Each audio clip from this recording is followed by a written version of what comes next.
So, where did your love for magic come from, though? I mean, I know from listening to your podcast, and it's a great podcast. People should definitely tune in. You have such a Thank you. good voice for this stuff. I mean, I don't know if you even need to talk about your own stories to make it fascinating because your cadence and your voice is so good about, selling a glass of soda or something. I mean, it's fascinating. But Thanks. I found myself really, really interested in your stories, and you tell some great ones. So I want to start with your story of how magic was introduced into your life.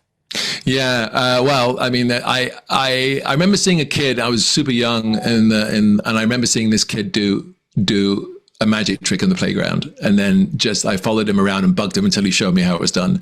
And then when I did it, I noticed I could hold the girl's hand while I was doing the trick. I could break the ice. I could talk to people that I didn't necessarily talk to. I could relate to adults in a way that I'd never done before. It broke the ice. It made friends, and it gave me something really cool to be part of. And then yeah. Did you listen to the episode where I talk about being in the hospital? So I went into the hospital for this minor surgery. Details are on the podcast, but when I got out of the surgery, they'd done something else to me, which was a surprise. And my parents were so guilty that felt so guilty. They bought me the biggest magic set they could think of, and I was literally in this children's ward with all these magic tricks, in pain, but surrounded by other kids doing magic for them. And I think it's maybe the traumatic experience plus this kind of like new audience and attention was psychologically very damaging, and Right. probably is why I do what I do today. Right. The thing is that the magic has been around. Like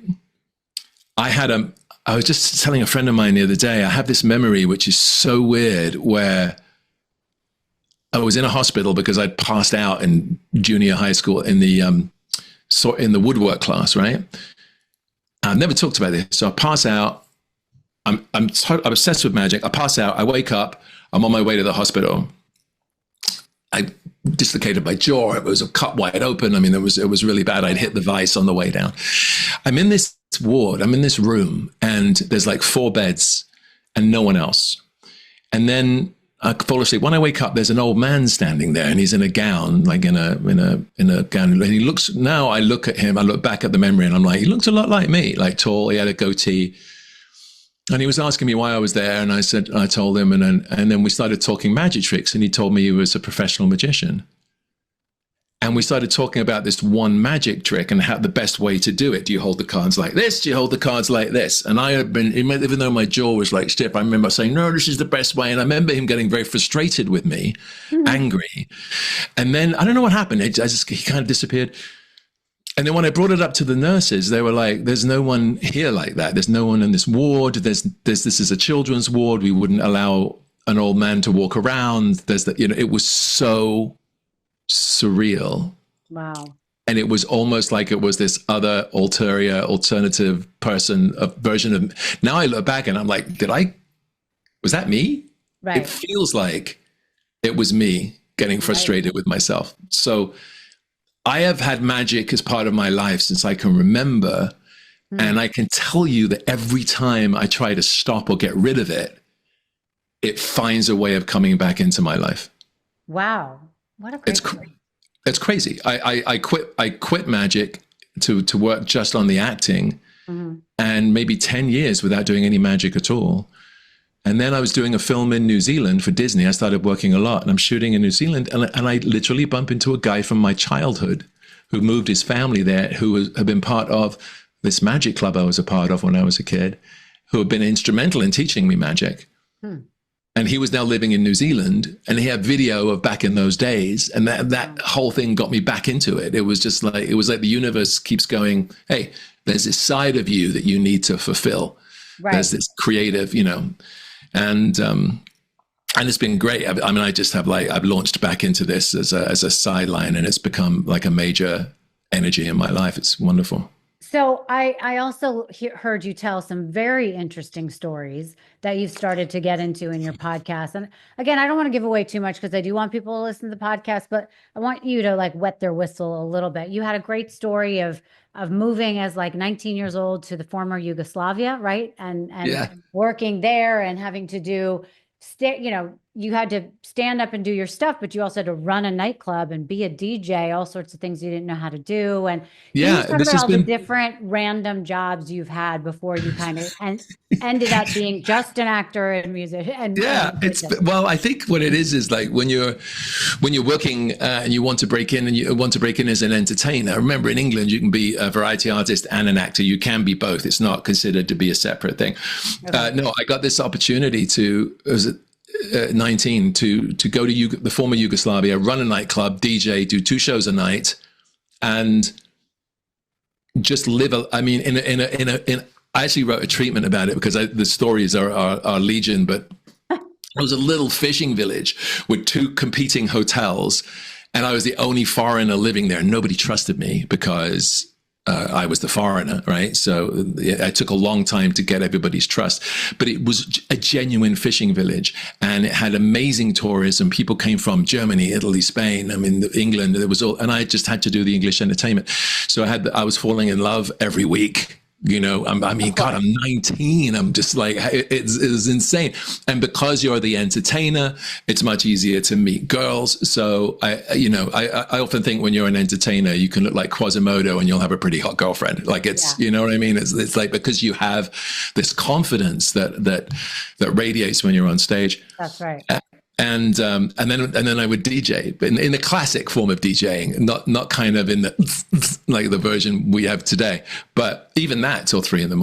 And then just getting into fights with the local police, being 19 and cocky and like thinking I had the Minister of Tourism. He had my back because tourism was huge at that point for that country. So they didn't want anything to happen to anyone. They didn't want any bad press. So, if I was kind of being harassed by any local bullies or whatever, the police would come and have a word with them. Or if they arrested me once on stage because they told me, the local money is called the dinar, and it had a photo and it has a picture of Marshal Tito, who at the time had been the president of the country. Mm-hmm. And they loved Tito because he stood up to the Russians. He said, "No, we're socialists. We're not going to be communist." And the people loved him. He was a hero. And I did this trick where, I take some of their money and I burn it. But I mean, it ends up inside of an orange. Okay. A piece of fruit, and I can prove it's the same bill. But the visual of burning Tito's face was considered an insult, and I've been warned not to do it. They told me not to do it, but me being 19, I was like, "But it's the trick, and it's okay. You don't understand. Look, it's the same bill." They didn't care.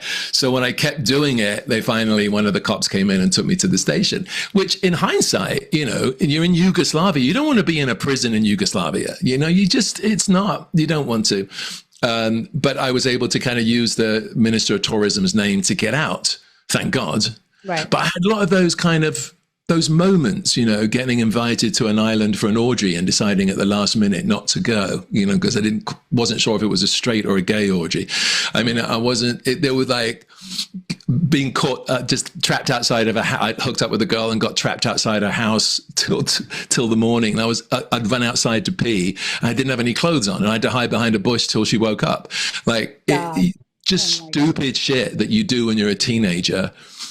And we had, so aside from falling in love with everyone, I was also doing all these shows every night and sometimes doing well and quite often blowing badly, but it didn't matter. I was able to. It was a great place to blow.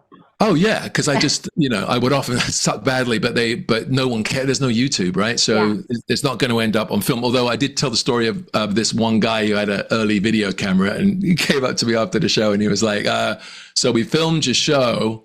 Yeah, and he hands me the tape and he's like, "You might want to keep a copy of it, have a look at that." And I was like, "Oh no, why don't you keep it? It's a memory of your trip." Right. And he said, "No, it's all right. You can have it." It must have been so bad. At the same time, there were people that I met that, there was a kid who was 8 years old and he was with his parents, and he got obsessed with magic while I was there.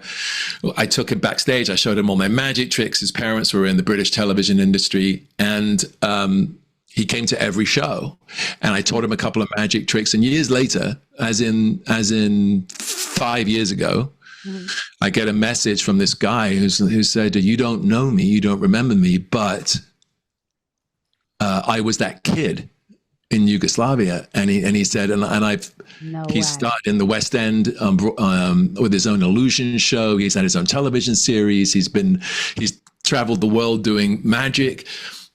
He's like, I have this thing this is right before the pandemic, and he said, I have this thing I'm about to open in Toronto. I understand you're in Toronto. Can we meet up? And we sat down, and he told me his memories of that time and how important it was to him and how it inspired him to become a magician. And he has had a whole life and a career.